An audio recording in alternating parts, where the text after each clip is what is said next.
Friend नमस्ते, मैं बहुत वंदना स्वागत करती हूँ अर्चना यादव के चैनल पे।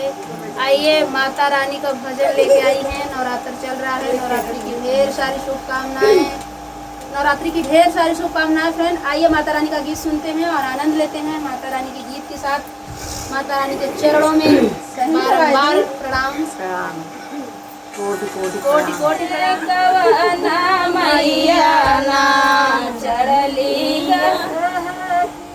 सवरिया हो कवन, मैया ना चढ़ली गदहा के सवरिया हो कवन, मैया ना दुर्गा मैया से चढ़ई काली मैया हथिया हो सीताला मैया ना, हे सीताला मैया ना चढ़ई गदा के सवरिया हो सीताला मैया ना चढ़ई गदा के सवरिया हो सीताला मैया ना।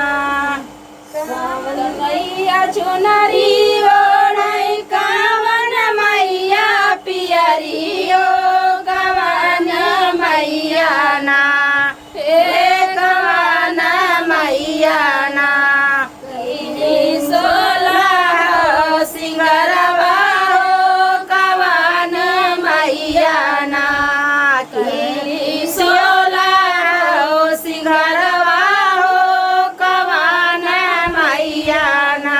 दुर्गा मैया चुनरी ओढ़ई काली मैया पियरी हो सीताला मैया ना, हे सीताला मैया ना करई सोलह हो सिंगरवा हो सीताला मैया ना, करई सोलह हो सिंगरवा हो सीताला मैया ना।